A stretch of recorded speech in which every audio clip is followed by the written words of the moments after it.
Hey everybody, Mike McWilliams, upstairs to the right music channel. Thank you so much for showing up. Another live stream, another Sunday evening. Welcome to everybody. Whether you're going to watch this in the live version here coming up in the next hour or so, we'll do tonight, or if you're going to watch this in the replay, I want to let you know I do appreciate you taking the time to do so.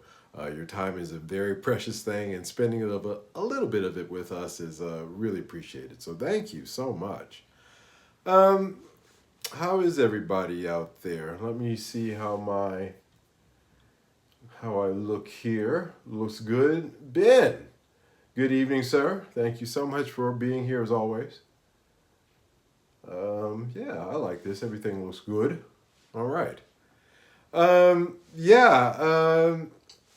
I just got finished watching the movie Wonka, which is a prequel, I guess, to not the one with Johnny Depp that came out a few years ago, but the 1972, I believe it was, which it's really super scary about that. I saw that in real time when it was released. Michael Watson in the house, welcome. And it was an interesting movie. One of the things that I noticed, of course, being a musician, is the compositions. It's a musical, basically, much like the '72 version was. But I found the new compositions to really dramatically differentiate in terms of quality of memorability, I guess is what it boils down to from the original songs. They had a few of the original songs from the '72 movie peppered here and there in there. And then, of course, the original compositions for this soundtrack were written by Neil Hannon and Joby Talbot. And I'm not saying that their work wasn't good. It was solid Broadway style, pieces, but it's just weird. It's tough, and I think that's one of the reasons a movie like that is difficult to pull off. I don't talk about composition in cinema as much as I really should, seeing that is a topic that a music channel should cover, and it's certainly something that I study. But it's a tough thing to pull off a movie like that where you have such a strong original soundtrack like The Candyman, for example. Everybody knows that song. I sat there and I thought to myself, is there any song from this movie that I would walk away from that would be half as memorable as that one? And the answer is no, not even half as memorable. And so that is one of the dangers. I don't know how well that movie did, but that is one of the dangers of putting out a movie like that. And not to say again that those two didn't do a good job with the composition and the scoring of that soundtrack, but again, it just was lacking in that regard. And I found that interesting. So there's that. That's what I just did. I literally just stopped watching it about a half hour ago. Yeah, Mike, real great prep work you're doing there for your live streams. But I got into it and I said, I'm going to finish it. And everything was set up here. I always set up the studio well in advance before I push, so I can just sit down here and push go. This is literally the way it always goes. Set it up, sit down, and it's ready to go. Um, but I found that interesting. I always find that fascinating. One of the great things that Disney Star Wars had going for it is they still had John Williams to do a lot of scoring for their films and TV shows. And and that ended up being the better part of those shows, most of them. And at least they had that through line going with the stuff that they produced after they purchased Lucasfilm. And that's always interesting to have a through line when you're trying to do something like that, because if not, again, it's a tough thing to pull off. You really got to have strong composers. And so that was my takeaway from that movie. I liked the movie. It was colorful. It was certainly a beautiful thing to watch. I think I told you guys that during COVID here in Amsterdam, everything was locked down. And I just, I like going to the movies, but I just decided, hey, I'm going to buy the biggest TV I can and make my own home theater-ish kind of situation. So when I watch stuff like this these days, it's not bad, I get a pretty good small theater experience out of it. So it certainly was colorful. Mickey, welcome. I'm just waiting for more just talking, running my mouth, waiting for more people to show up in the live stream. It may actually be chasing some away, but that's okay. Um, yeah. So I this week I was talking about the things that I've done in terms of music things. Frankly, guys, this week I was Wednesday. I was so tired. I'm actually surprised I pulled off a live stream. A little incoherent in some places, but I think it was okay. I got my points across. But nothing new to report in the equipment department this week. But that's going to change here coming up in a minute. But it got me thinking. Actually, there was, as I told you, I perused the forums to see what guys topics people are talking about. It's interesting on a lot of the gear forums, guitar forums out there. Um, a lot of the same subjects pop up over and over again. If you go back and go through enough years of some of that, I mean, literally, it's a regurgitate. The same stuff comes up again. What's this about tone woods? What pickup should I have? All that stuff. Um, but you can also get a pulse for the consumer market out there, how people are feeling, because in the comment sections people will say, hey, I was thinking about pulling the trigger, is a popular phrase. I was thinking about pulling the trigger on such and such, but the wife said such and such. And I know that, that's that one guy, but if you spread that out enough, you get a kind of a sense for how things are going. Plus, the way people are thinking and perceiving things. It's really the perceptions that I get from these forums that lets me know that it is true that the secondary market, the Reverbs, eBays, um, are really suffering.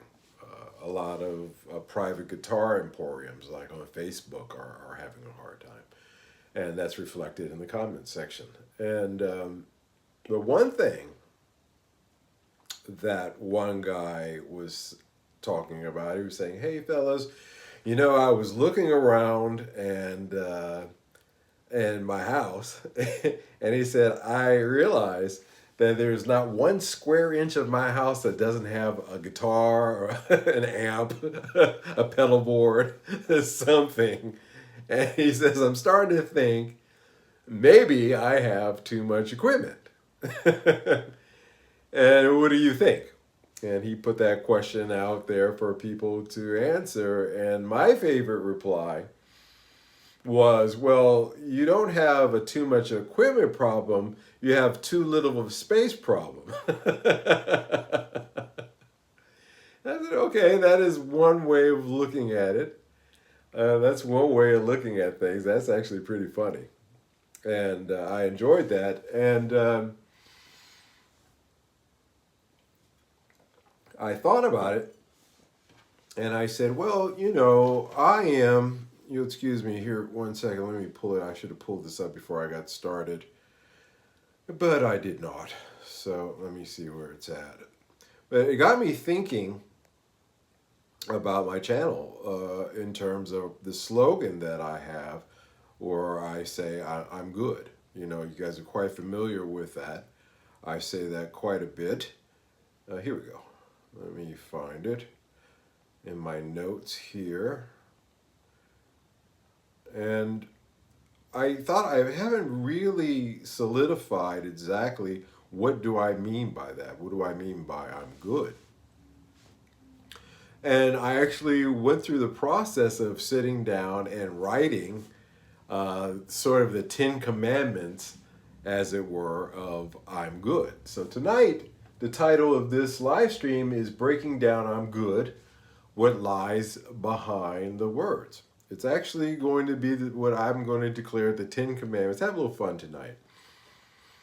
But really define to you what I mean by I'm good. And I made some notes. Here we go. On what the Ten Commandments of I'm good are. Now, having a channel and having a channel model and deciding I'm good is it for this one, there has to be a philosophy behind it. At least there really should be. And there should be, certainly in the case of, I'm not talking about I'm going to make hats and t-shirts and mugs. Nothing like that. But I am going to use it, and I have used it over the years, and guys have repeated it back to me when I needed to hear it. We've repeated it to each other. But what does it mean exactly by I'm good? Over a lot of live streams I have, at separate times over time, have broken down individual components when they came up in regards to, or relation to whatever subject we were talking about during that live stream, when it touched upon a component of what it means to say I'm good. But I never have put it down in a listed cohesive manner like I am tonight. So I thought I would share my notes with you. I finally found them. I'm going to make sure I stay awake tonight. I'm actually drinking Coca-Cola, which is a rarity for me. But it's good. So let's start with number one, about what does it mean to say that I'm good. Again, I'm good is the philosophy of the Upstairs to the Right channel. It's the way that I have tried to approach buying and selling and looking at gear in general over the years. It has been malleable, this list, but I think it's finally solidified down to the essence of what it really means. And I'm surprised that I came up with 10, thought about it, I actually went through some of my older videos when I was talking about it, and I'm surprised that there are 10 separate points that make up I'm good. So if you guys will indulge me this evening, I will go through this list with you, and I'd like all of us to discuss it here in the live stream and also down in the comment section. There's 10 of them, so take your pick, or all 10 in general. But number one, to say I'm good, coffee conversation and music gear. Hi, Mike and everyone. Hope you're doing well. Yes, we're doing well. You've come in at the right time. I'm going to, Edouard, nice to talk to you. Nice to have you. We're going to talk tonight about what do I mean by I'm good. And number one is contentment with current setup. Acknowledge the satisfaction and effectiveness of your current music gear setup.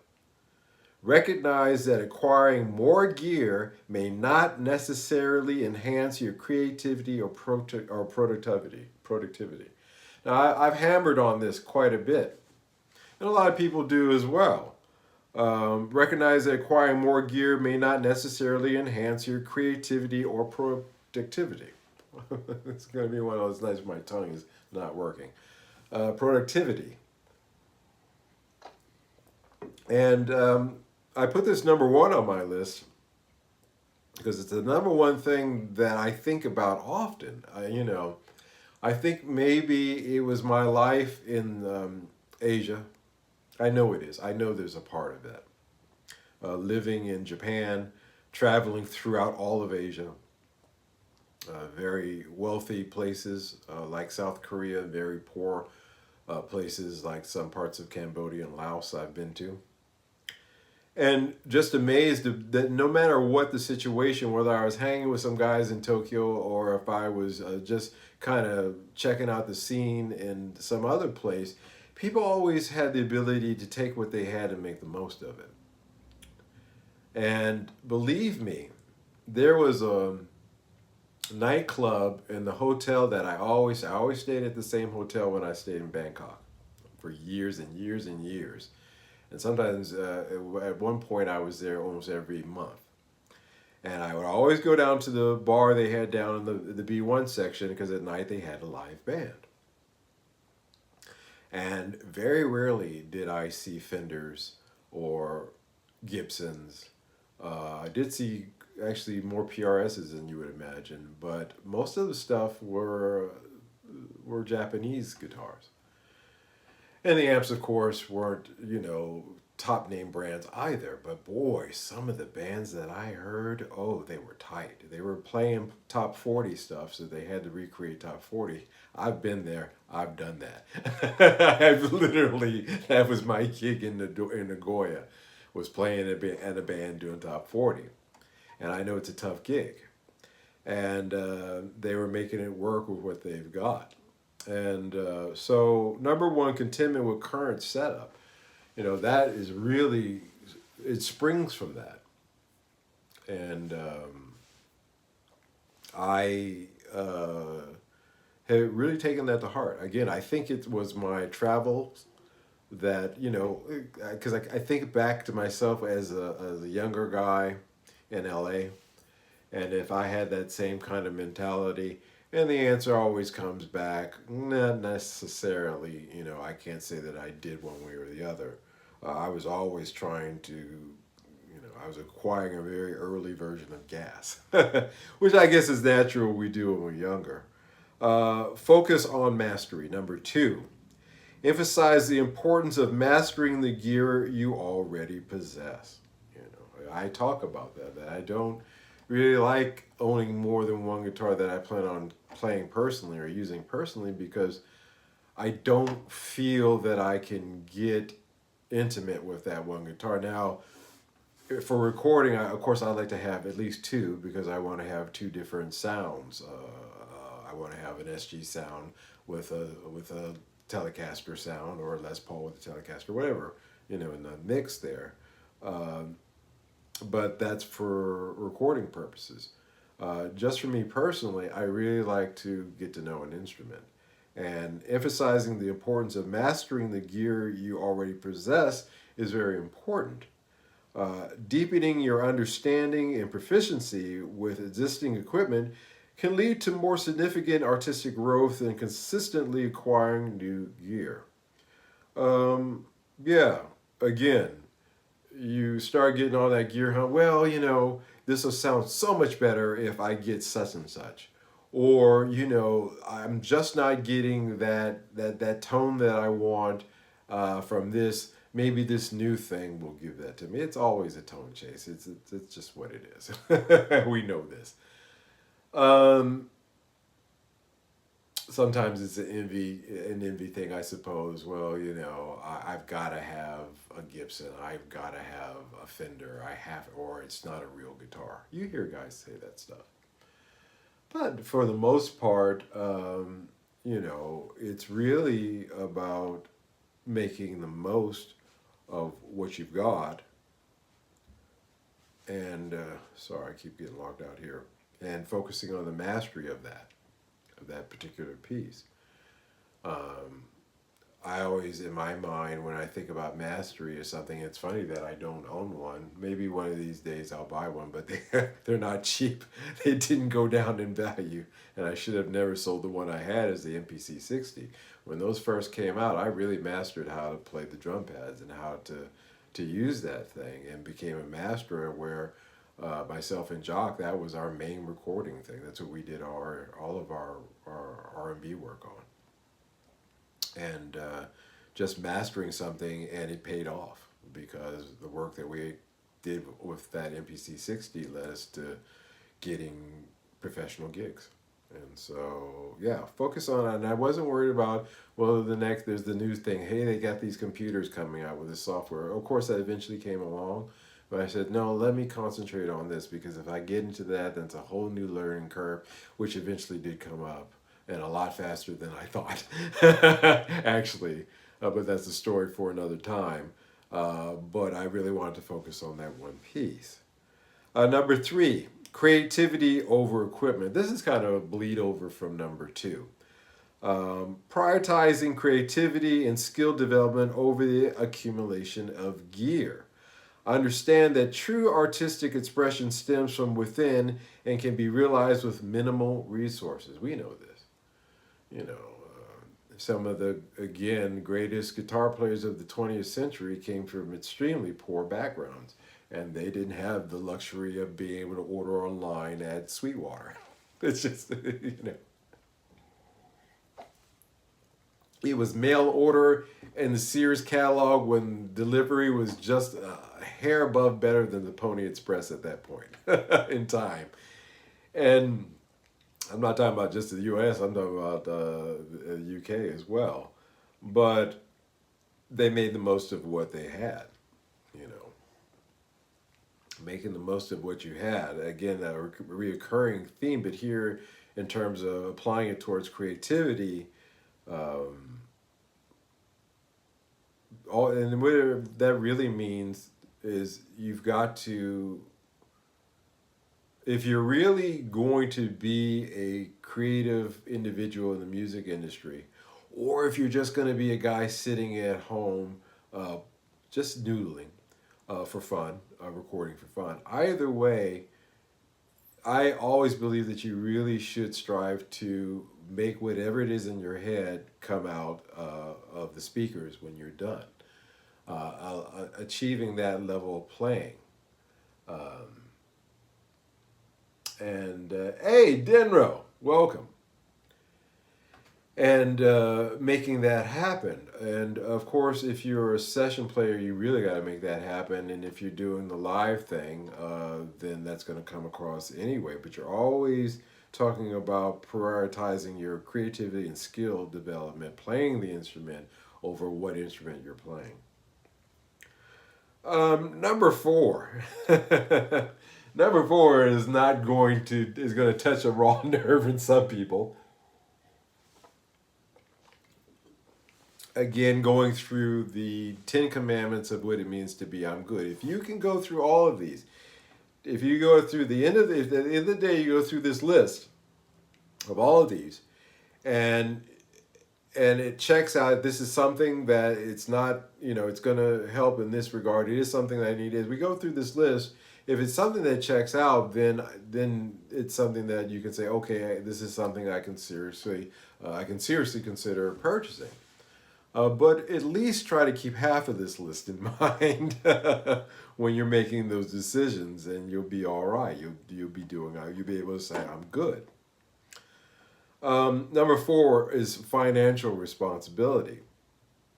Consider the financial implications of purchasing more gear. A lot of cats on the forums, as I said, will say, well, I'm X and I'm 40, I'm 50, I'm in my 60s, I'm in my 40s, I'm in my 50s, I'm in my 60s. And they have a lot of disposable income, of course. A lot of younger guys don't. And that's why we go back to number three, prioritizing creativity and skill development over accumulation of gear. Because when you're younger, you're not going to have the resources in order to accumulate a lot. You're not. So being very Spartan and being very minimal in that early stage of your development will lead you to not having problems when it comes to number four, financial responsibility. Because by that point, you pretty much well disciplined yourself to, working with what you got. And if something else comes along, it's usually as a gift or as a reward for something that may not even be related. Elevate whatever the expenditure aligns with your overall whatever the expenditure aligns with your overall financial goals and whether the potential benefits of new gear justify the cost. Again,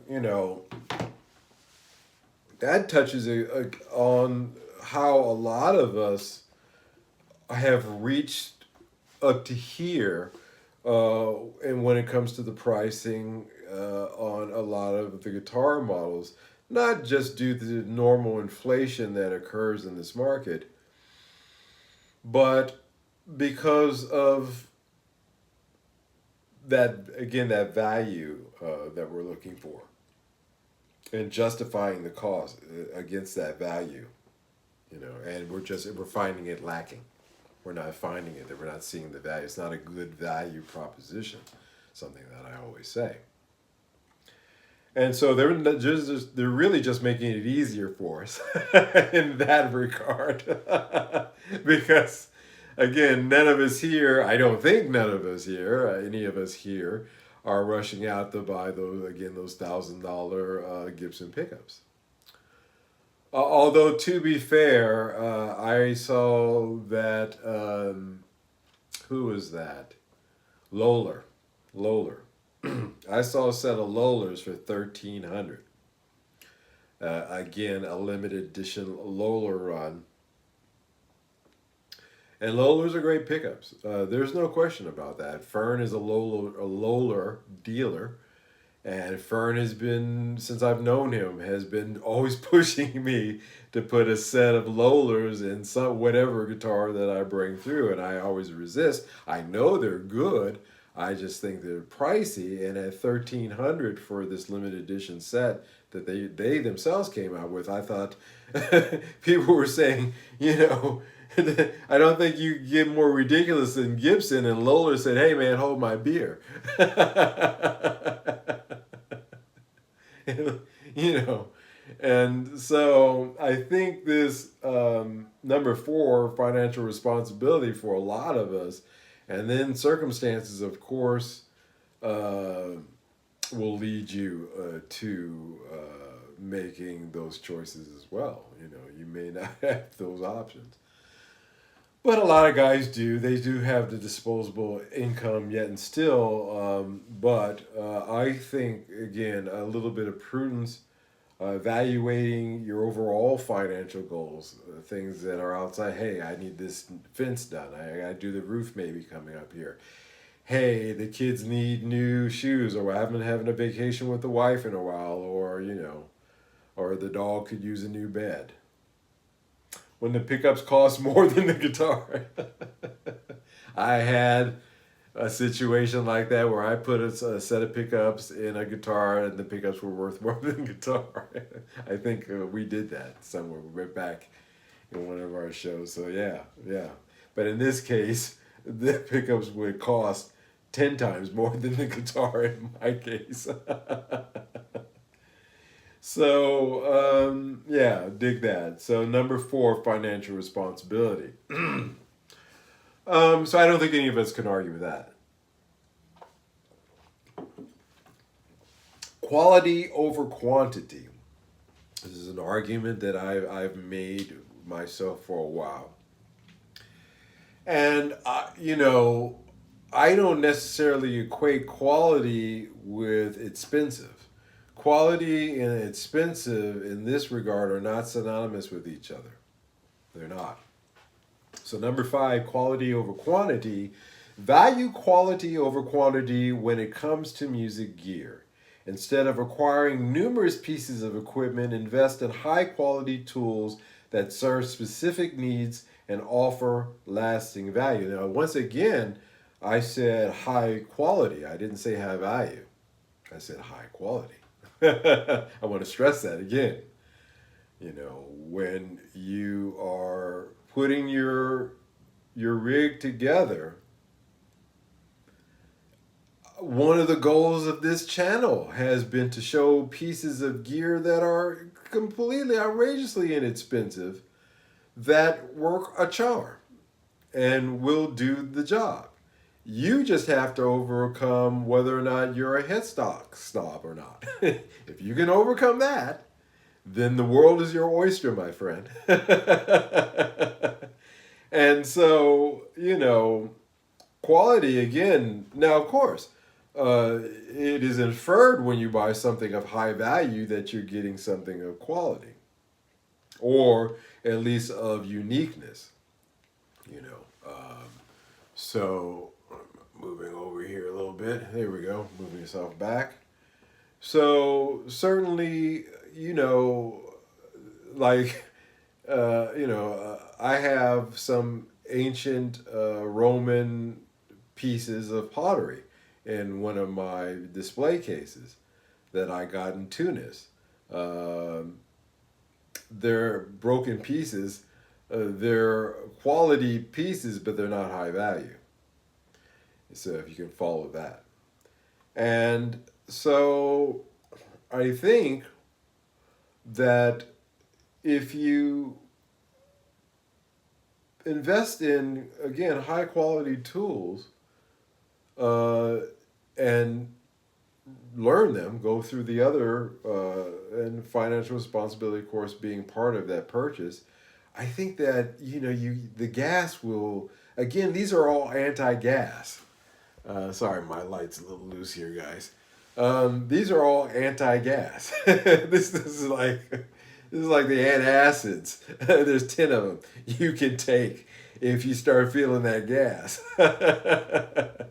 And this one, um, will satisfy a lot of your gas because you're gonna say you can brag to people. Hey, man, I did this record, or I'm playing with this rig live, or I have this at home, and I didn't pay a lot of money up for it, but my gosh, everybody will say, hey, that sounds great. That's kind of your goal, is to get to that point. Which leads to number 6, resource optimization. Maximize the utility of your current gear by exploring its full potential. You know, uh, Again, I'll go back to the MPC 60. Those things, and to an even further extent with, what is that? What was the Lynn drum machine? In the case of Teddy Riley and Prince, they had Lynn drum machines. But those drum machines were made and designed in order to sequence a drum pattern. So you hit record and you go boom, ta, boom, boom, ta, and the sequencer will play that back for you. But what a lot of guys started doing was learning how to just put the metronome on, running those outs, because they had individual outs on it, into your recorder, and playing those drum tracks, live, not with it, because you got more out of it. It just had more of a groove to it, and of course, taking those and mixing those down, and that's not something that the engineers at Akai really had in mind. But again, it was maximizing the utility of the current gear that we had. That's what we did. That's what those guys did, and they made a lot of great hits. You listen to the drums on a lot of that Janet Jackson stuff that Jimmy Jam and Terry Lewis did. All the drums on all of those tracks that they produced are played live by hand by Jimmy Jam. That'll give you an idea of how tight and how precise of a musician that guy is. I mean, scary, scary. But that's him going like this, not sequencing something and pushing play. Although it sounds like it. So there's that. Just I use those examples. I've given those examples before. Because again, it's to stimulate you to think to yourself creatively about the piece of equipment that you have, even something as like a Strat. Well, what can I do? Hey, Frederick Rogers, welcome, Mr. Rogers in the house. Everybody, say hello. But even with a Strat, what can I do with this, in order to do something different and go from there. And that may be your $1 million solution for some of you out there. Number 7 is a very important one because it kind of talks about you guys. It talks about you, community and collaboration. One of the lonely things about being a one-man band, like I have been over the years, is not having the collaboration that I had when I did my first album with members of my original lineup of Asanoki in Japan. The first album I had Kago on some guitar parts. I had Tanoru on some parts. There, everybody contributed, and it was a wonderful feeling. And of course, all my experience prior to that, playing in live bands, for years, and that kind of collaboration and community was very important to me.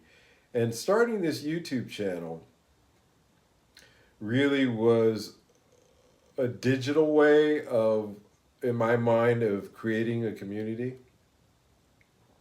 to engage with the music making community, to share knowledge, experiences, and resources.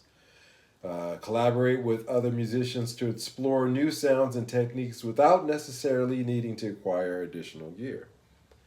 A lot of you guys have given me ideas. You've pointed me in directions. I hope to say that I've done the same for you. That was my goal. And building this community has really been exceeded far beyond my expectations for it. I can say honestly, and the collaborations and that have come out of this community, and the and the fact that I have you guys I can play something for. Hey, I've got this track. Let me play it for you guys. What do you think? Hey, I've got this album. I think it's great. I put a lot into it. Why don't you take a listen to it for free? Even with Bandcamp, you can listen to it for free before you buy. Shameless plug, Asanoki on Bandcamp. Look it up. But I have a sounding board with you guys, and that's very important as well. So, number 7, community and collaboration. How does that cure gas, Mike? Well, again, exploring sounds and techniques without necessarily needing to acquire additional gear. Or somebody may say to you, hey, I've got that. And what I do with it is this. And you're like, oh, hey, I never thought about that. And you start, I can't think of it, just so many times where that's happened. Where, even with, I don't have it here, with my Joyo California sound. I was looking at something today where this guy had made, taken the time to make diagrams of his settings. And I said, oh, well, let me sit here and look at the settings and hear how they sound. And some of them, one of them was, hey, this is not bad. I like this one. So again, that came from the community, and made that piece of gear that I already had even more relevant because I found a new sound with it that I like. Number 8 of our 10 commandments of I'm good, and things that I would like for you to consider seriously. This one I hammer on quite a bit.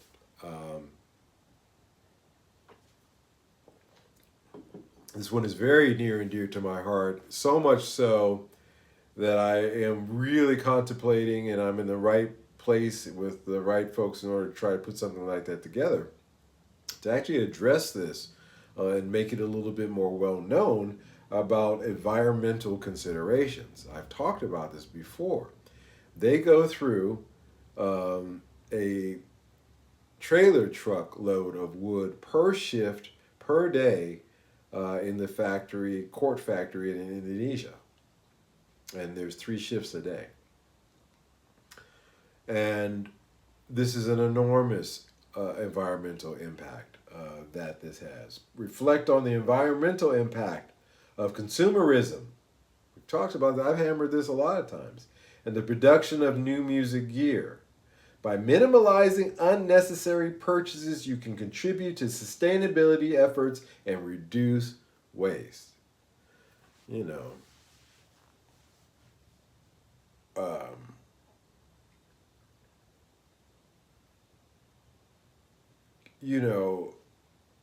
It would seem that it'd be a very difficult thing to reverse this course. Because these big companies are really, hey, James, welcome to you. Thank you so much for showing up. Hey, I'm glad you guys are here to hear this tonight. I think this is an important message in this live stream tonight, especially some of these points. This one in particular. Minimalizing unnecessary purchases that can contribute to sustainability efforts and reduce waste. Again, okay, cool, you got those 50 guitars, and you're planning on buying more. Um, you know, that's your prerogative, and I said I'll never, naysay somebody who wants to do that. But there are environmental considerations for those 50 guitars. The nitro, spraying and the runoff from that, the damage to the environment and that other production techniques, the metals, um, the damage in terms of forest, in terms of obtaining wood, and in some cases that are quite well known, documented illegal trade where they're cutting down trees that they're not supposed to be cutting down, especially in China, for making guitars. And I think that, we get excited about NAM and the new stuff that's coming out, but my gosh, this is just another year of toxins in a lot of ways that are going to be released. There's a lot less trees that we're going to have. And I know that there's enough used guitars out there for everybody to have one in the world, literally. Maybe two or three. Maybe that's exaggeration, but damn well close. And yes, a lot of stuff gets destroyed over time, gets wrecked, gets thrown out, which again is the waste part of it. Uh, should there be a collection center, that's profit is not the motive behind taking these older instruments in and refurbishing them and putting them out again for use so that we can reduce the amount of new productions waste. So again, number 8, environmental consider. Take that in consideration. I'm buying a new guitar, but every new guitar that you take in, it took some away. I keep pointing that out. For every input, it has to come from somewhere, and it has to have an effect somewhere as well. Number 9. Thank you guys for dealing with me, bearing with me as I go through this list. Number 9, personal growth and satisfaction. Find fulfillment in the journey of music production rather than in the acquisition of material possessions. Life is more than material things. We know this. We've been taught this since we were young, or at least I hope. There are some people who the acquiring of material possessions is the end all to be all. They're not happy. Very rarely ever do you find somebody who gets everything they want and is happy. Speaking of Wonka, the movie I was talking about in the beginning of this live stream, isn't that Veruca Salt's problem? I want it now. I want it. And then Daddy gave her everything, and still wasn't a happy young lady. So, finding fulfillment in the journey of music production rather than the acquisition of material possessions. I wrote that one actually to myself. I'm sure some of you guys can apply it as well because when I'm making records, there are times when I'm making those records where I'm like, oh gosh, I need to go out and get this because I need this in order to make this work. And that's when the gas is the worst for me when I'm working on an album. Because I'll get an idea, a production idea, and I'll say, hell, I need this or I need that or Luckily, these days, a lot of this stuff is available in software versions, but again, I have told my issues with software-based stuff. But that's when the gas is the worst, and those are the times when I really have to check myself and just say, hey, there's another way. Again, getting back to making the most of what you already have, but in production cases, really just finding fulfillment in the journey of the music production rather than the acquisition of material possessions. Focus on personal growth, artistic expression, and the satisfaction derived from creating meaningful music with the tools at hand. A guy with just an acoustic guitar, I heard playing on a beach in Brazil, and I've told the story before, and that boy could make that guitar sing. I've never heard a sing. I've never heard a guitar sound like that in my life. Never heard a guitar sound like that in my life. And it's just an acoustic guitar. Just a young guy. Really something. And he was finding the fulfillment, the journey of music creation there on the spot. He wasn't concerned about whether that guitar was a Gibson from the 40s or 50s. And neither was I. I didn't even bother to look. All I, at it. All I could just sit there and, my mouth hanging open. So there's that. James says, once again, Mr. Mike, you are a class act. Well, thank you, sir. I try to be. I strive to be. I wish the world had more people like you. It would be a better place to live. It would be a very boring, dry, scholarly place. I am starting to show the true roots of being a McWilliams. Because most of them are academics. That's not a lie. And so my Uncle Carl and I are the black sheep of the family, being musicians. But it's all right. That's funny. It would be a better place to live. Well, none of this is any good if I don't take it upon myself to make it a fabric of my life, and B, it wouldn't be any good if I didn't take the time like I have, and I should have done this a long time ago, because again, I'm surprised that there ended up being 10 points that I've been bringing up over time that I think really encompass the term, the slogan of this channel, I'm good. Number 10, mindful consumption. Of course, all these things were with the core focal point being consumption, but that's what we're talking about here.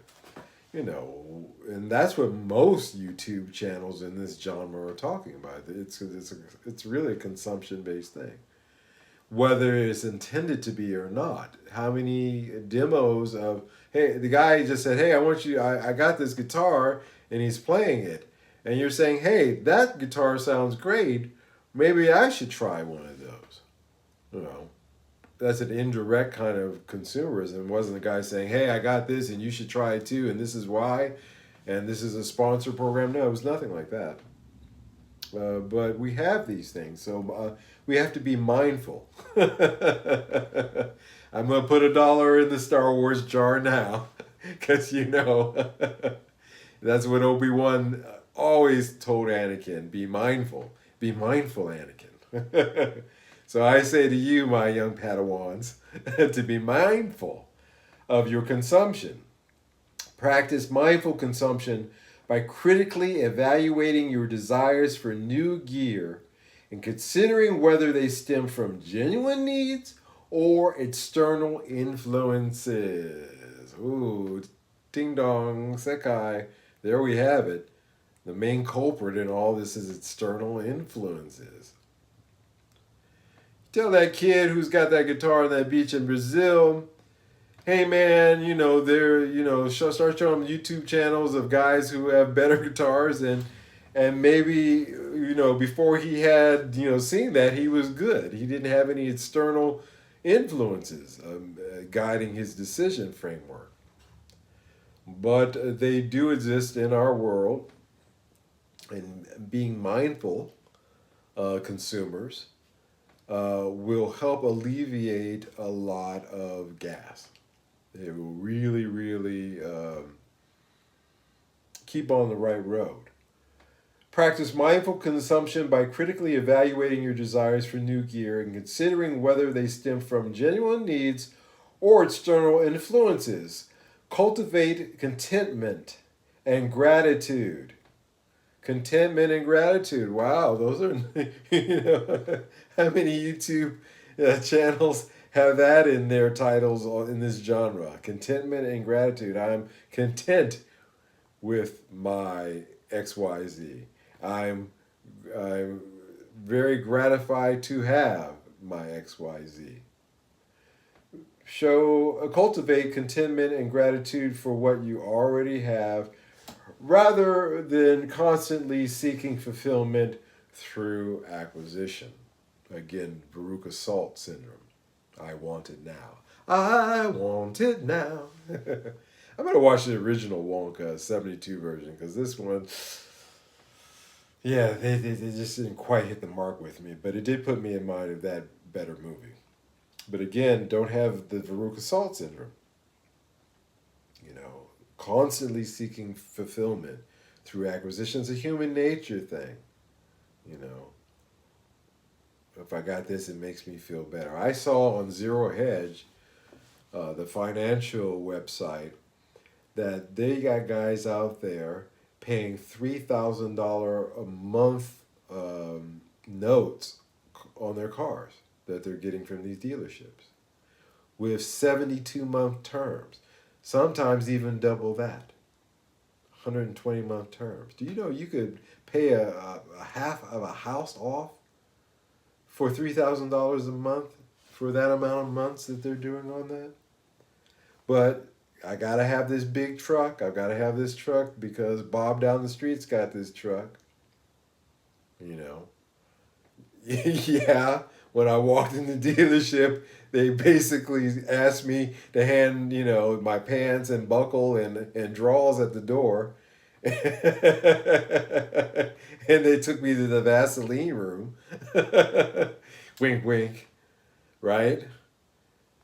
So that kind of seeking fulfillment through acquisition can lead you back again to number 4 about financial mistakes that can be made. All of these tie together. I spent the other day really narrowing these down and writing them down in a coherent manner so I didn't just ramble them off. But again, be cultivating contentment and gratitude for what you are. I like those 2 words that I selected there, contentment and gratitude, because those are the best words that I could use to describe what it is that I feel from the community that I have here. I'm content with the subscribers that I have, and I'm gratified for them. And if that grows, I'll be content and gratified for that number as well. But again, touching back on community, and then for my equipment and the stuff that I have coming through, I'm very gratified that I have this opportunity in my life to be able to have such cool things come through from time to time through one of my side businesses, which, depending upon the month, may be the Bain business. But I have gratitude in a lot of part for the records that I've been able to record, with the quality equipment that even on a budget I was able to record them with, and the quality of those recordings when they were done, so that I can point to them and say, hey, you can do this on with equipment that you're good with, that you can say, hey, I'm good with this. I can make this work with what I've got. And so that, guys, is the 10 commandments of I'm good. I have finally written them down on a list, and what I'm going to do is I'm actually going to post this down in the comment section either today or tomorrow, depending upon how I feel, and you can read through them as I've Maddie Two Hats. Thank you, sir, for showing up. We just finished the 10 commandments of I'm good. I'll run through them quickly again. Number 1, contentment with current setup. Number 2, focus on mastery. Number 3, creativity over equipment. Number 4, financial responsibility. Number 5, quality over quantity. Number 6, resource optimizations. Number 7, community and collaboration. Number 8, environmental considerations, a big one with me, as you know. Number 9, personal growth and satisfaction. And number 10, mindful consumption. Slept in, yo. That's all right, man. Catch it in the rerun. I know you will, and I really appreciate it. Anyway, I'm glad you showed up. So with these 10 things in mind, Uh, Again, I will put them down in the comment section so that you can take the time to read through them yourself. Thank you, Maddie. Love it too. Um, and just food for thought, guys, because I'm not an anti-consumer channel, a music channel. That'd be kind of lame. I'd be cutting my own throat in that regard. I like to think of myself as a responsible music channel in regards to the pushing consumerism. Because I really do believe that we live in the golden age of equipment. I've said this before, I'll say it again, and a lot of you will agree with it, that the plethora of equipment that is available on many price points at this day and age far exceed the stuff that was available to our guitar heroes, if we're old enough, of if you're from the 90s or the 80s or the 70s or the 60s, 30, 40, 50 years ago. And of 30, 40, 50 years ago. And they made the most of what they had. I pointed out in the last live stream, somewhat incoherently because I was so exhausted, that a lot of those records that were produced at that time were made from equipment that was brand new. And so, thank you, James. So true, he says. And so,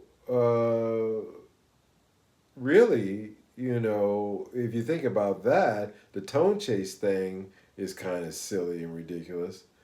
Again, I keep hammering on it until they come up with something stupider, which they will. Again, give them time.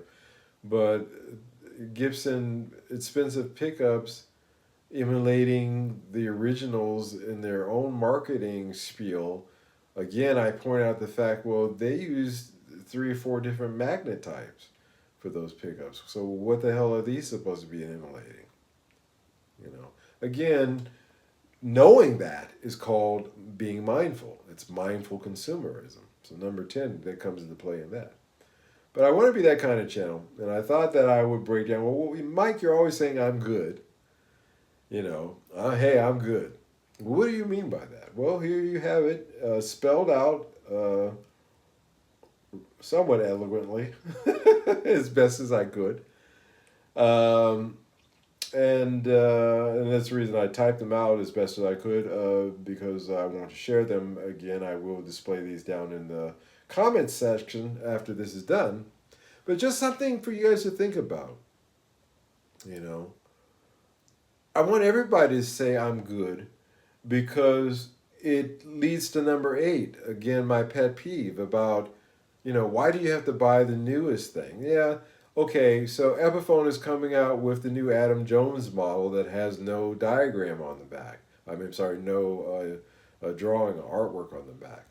And these things are going to be around 17 to 1800, 1900 euros here. And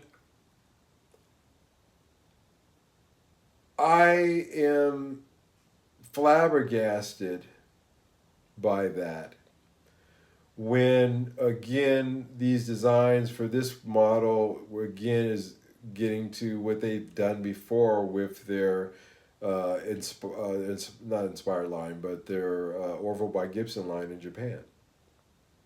I've seen this play before.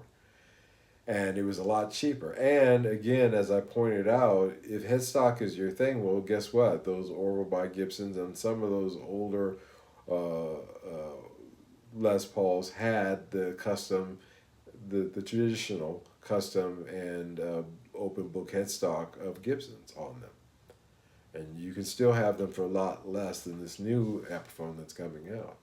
So again, it's a value proposition that just doesn't really work for a lot of people. And it's funny to me if we apply these 10 commandments of I'm good to even just something like that and run down the list. Again, there will be something in there that was like, wait a minute, this is not, the quality over quantity is not really working here because there's XYZ that I can get, for the same price that, and then of course, and that leads into the environmental impact of it. Do we really need to support this when there are almost identical same guitars done 20 years ago, still available out there on the market? Again, in limited qualities. Okay, this is a limited edition. Well, the ones available on the markets are as well. So why don't we. Oh, well, some of those available on the markets are duds. Well, you think the new ones are? You think some of those new ones aren't going to be duds too? You think that every one of those was made in a special factory with white gloves on and technicians dressed up in white suits doing each one at a time carefully? No, those were regular production guitars. They're knocking them out once they got the die and tool set. Once they got all that configured, it was off to the races, and some of them are going to be dogs too.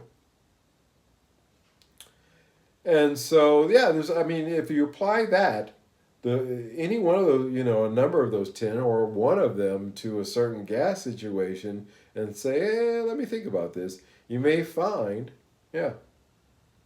Matty Two Hats says, I just recorded an album on a 13-year-old Mac. Can't run all the new plugins, but I still got the job done. Yeah. My first few albums were done on a refurbished 13-year-old Mac. I had a 2011. Most of my stuff was done on a 2011 Mac. It wasn't until it died on me here. And so I bought this new one that I have, and this is a refurbished one as well, to replace that one to finish the album as well, if you remember. So yeah, I will work a piece of gear until it blows up. I am known to do that. So there is that. But I thought that I would define what it means to say I'm good tonight once and for all, so that we can all look back on this and say, hey, I'm thinking about doing this, looking at that list, where does this fall? Does this purchase make sense? Again, there'll be times when, it does make sense. This is not a complete, shutting the valve off from the flow of buying stuff. It just slows it down to a trickle. It makes it not the pouring floodgates of people just buying stuff all the time. There are guitar guys on YouTube that I know, that I look at, and I think to myself, it's a sickness. It really is. They joke and say, oh, I'm sick. This is a sickness. But it can be a sickness, acquiring these things. That, again, what else are you trying to... Oh, never mind. But just think about it. Think about it. Whoa. For some reason I need to tighten up the screws on this light because it is sliding all over the place tonight. So how is everybody out there? I was drinking Coca-Cola tonight and it worked. It actually gave me the energy to make it through that list. I knew it was a long list. I didn't know it would take me an hour to go through it. But I think it was an hour well spent tonight, certainly as a topic for a live stream. It certainly fit the bill. I have a product coming up that is not a paid promotion. However, it is a company that I know of earplugs for musicians, for recording studio applications, for live gig situations, things like that I will be reviewing coming up here. They should be coming in the mail this week or so. So you will see a review of that. It'll be my first. This is not a piece of direct gear. This is not a pedal or an amp or a guitar. But it is something for guys our age, my age, not all of our age, but guys my age and older. and even the younger guys to consider in terms of protecting your ear. Health, in terms of making it through the long run, is very important. I never blew out my ears. I wouldn't allow. And in situations where I thought my ears were being blown out, I would always put, if I didn't have even some tissue in them, in order to keep them from blowing out, because I need to record and mix things myself. I can't have tinnitus. It's not going to work. I felt that way when I went to that live show here at the Paradiso a couple of months back. I even standing in the back, I was like, nah, I'm out.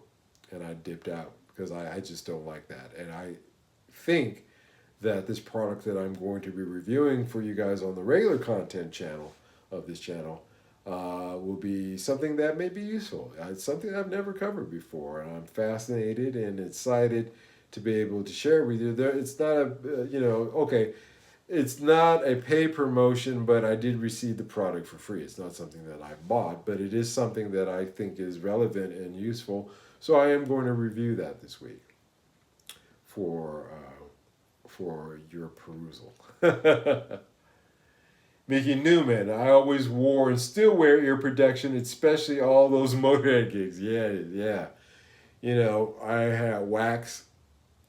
I've been so in Nagoya when I didn't have a lot of money and I didn't know where to look. When I first got to Japan, I would put wax in my ears sometimes to protect them. When I was in the studios in LA, I learned that. I learned that from some top engineers. They always were protecting their ears. And that stuck with me. And I'm glad it did, because here I am, in my 50s. And last ear checkup, the last checkup that I had on my ears, they told me that my hearing is fantastic. Really, like it, where they go through how low can you hear? Can you hear this? Can you hear this? Can you hear this? Yeah, I can hear that. Oh, okay, you're all right. So there's that. So I hope you guys enjoy it. That is coming up this week. I will be reviewing those if they come in the mail, and they should. They should. Yeah.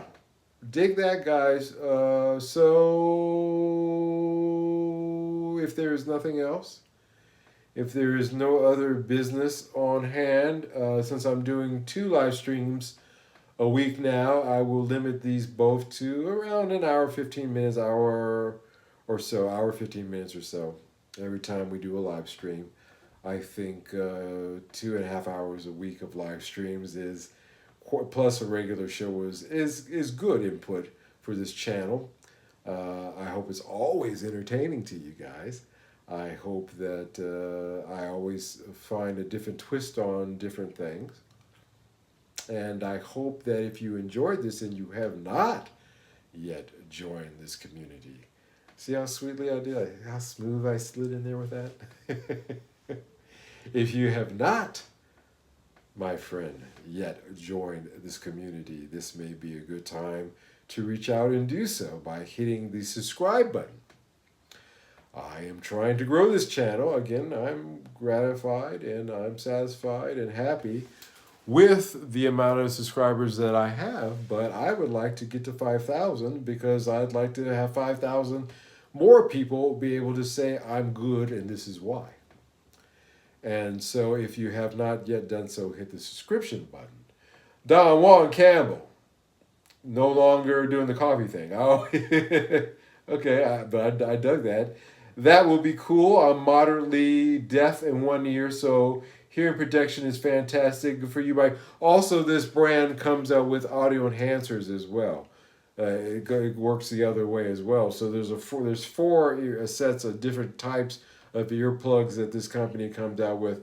I was only going to review the ones that I thought that were relevant, so I appreciate your input. I'll see if something like that covers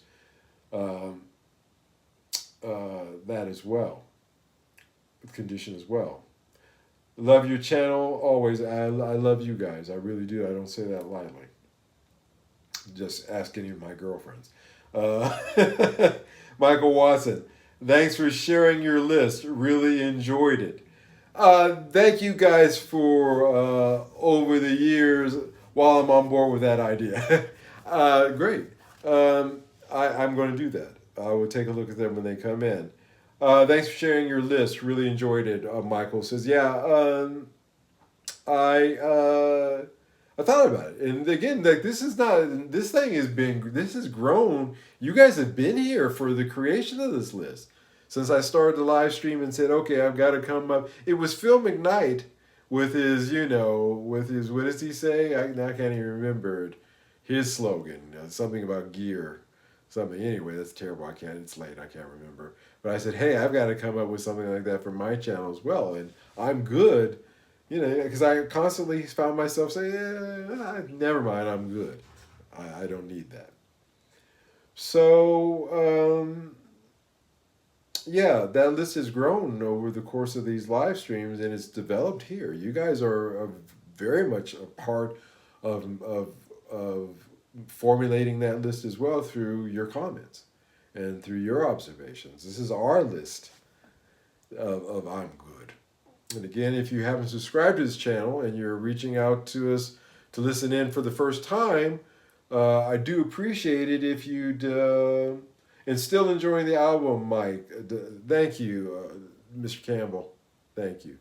I do want that, again, that's the satisfaction of that, knowing at least if I know one person is digging it, I'm good with that. It was well worth doing.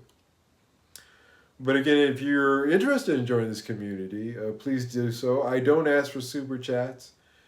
I don't have what is it? There's some kind of thing you can do here on YouTube where you can have a thing, a subscriber thing. I haven't looked into that. Again, those were never the things that I really looked into.